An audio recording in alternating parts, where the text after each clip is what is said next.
This is Niket Singh, and today I will be starting a lesson on web development. So, we have encountered the websites in our daily life, right? We see many websites like Netflix, YouTube on our laptop or PC. The whole scenario of web development, how we make a request, how we get the pages, how it is rendered on our PC or laptop. This can be easily depicted through this particular picture. So you can imagine this server as a wall and the user who is throwing a ball of request on this wall of server. So the server will respond him back as the ball will bounce back to the server, so to the user in form of web pages, right? So what I want to say is that a user makes a request to the server, and in response, the server will send web pages to the user. So in this whole web, right? In this whole web, there are many kinds of wall present out there. So there are many kind of server like Gmail server, YouTube server, or Netflix server, and the user is the browser. So as you can see, the boxes the boxes here, and below the boxes you will notice her address. This is known as the server address. This address, when you type this address at a browser, then this will take your browser to this server to this server. So in response, the server will send you some pages, right? And the endpoints which is written inside this boxes, which is written inside this server, these are this distinguishes that which kind of request is user making, right? Like for example, if the user want that he should be registered on this Gmail server, then he will go to the register endpoint, right? Similarly, we have the YouTube in the YouTube server, we have the upload, watch, or remove endpoint, so that we can remove our video or we can upload a video, right? This is how it happens. Next move, we will be moving ahead to the DNS. The DNS means domain name system. This is as clearly written, a phone book of the internet. What does the DNS do, right? So as I told you, that in order to get to a server, you need to know the web address of that server, right? But the web address of a server is in the form of IP, as written in the picture. You can see 192. This is a IP address, and you can't remember IP address of all the websites out there, right?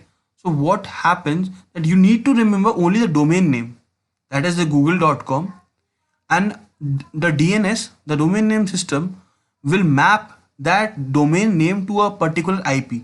So what it means that google.com will be having a particular IP address which will be mapped to the DNS present there. इसके लिए मैं choose कर रहा हूँ youtube.com को.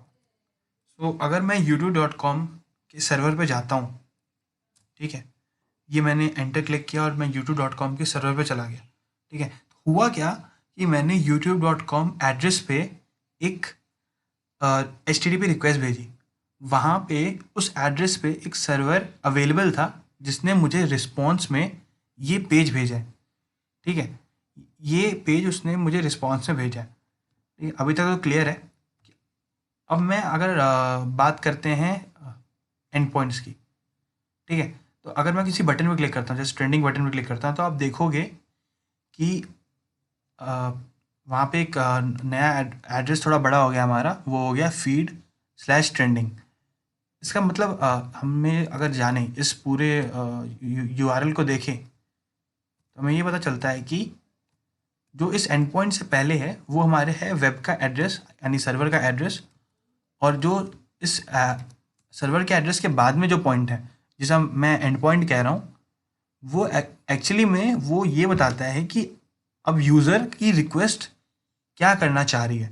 For example, अगर आप request भेज रहे हो ट्रेंडिंग पेज देखने के लिए, तो आप उस बटन में क्लिक करते हो और हमारा जो रिक्वेस्ट जाता है वो इस एड्रेस को जाता है, /feed/trending, इस एंड पॉइंट को जाता है, जिससे यूट्यूब को ये पता चलता है कि बंदे को ट्रेंडिंग वाला पेज भेजना है। अगर मैं सिर्फ सब्सक्रिप्शन पे क्लिक करता हूँ तो यूट्यूब बोलता है कि अब बंदे को सब्सक्रिप्शन वाला पेज भेजना है, इसलिए उसने इस एड्रेस पे क्लिक किया है। ठीक है, तो आई होप आप समझ रहे होंगे कि पूरा सीन क्या चल रहा है। ठीक है, तो ये तो बेसिक आइडिया था कि क्या हो रहा है। हम एक रिक्वेस्ट भेजते हैं, ठीक है, रिक्वेस्ट भेजते हैं थ्रू दिस जगह जहाँ पे हम यूआरएल डाल रहे हैं, और बदले में हमें रिस्पॉन्स मिल रहा है जो कि एक वेब पेज के फॉर्म में मिल रहा है। ठीक है, अगली बात कर रहे हैं वो है डीएनएस के बारे में। डीएनएस जो है हमारा डोमेन नेम सर्वर, जिसके बारे में हम बात कर रहे हैं, एक कमांड है। अगर आप कमांड प्रॉम्प्ट में एक कमांड लिखेंगे, for example ns lookup google.com। What is ns lookup? It is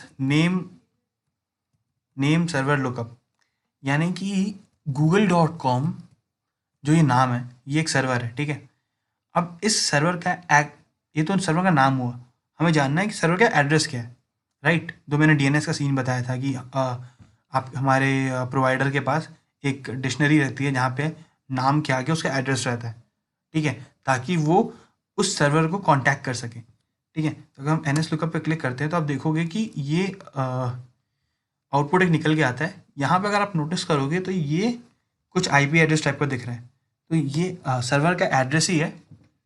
अगर मैं इसे कॉपी कर लूँ और यहाँ पेस्ट करूँ और इफ़ आई क्लिक एंटर, तो आप नोटिस करोगे हम लोग फिर से google.com पे ही आ गए हैं। इसका मतलब है कि वो जो एड्रेस आपको दिख रहा था वो कुछ भी नहीं, वो एक्चुअली में google.com को की एड्रेस की जगह हम डीएनएस यूज़ करके वहाँ पे google.com देखते हैं। ठीक है, तो ये है डीएनएस का सीन।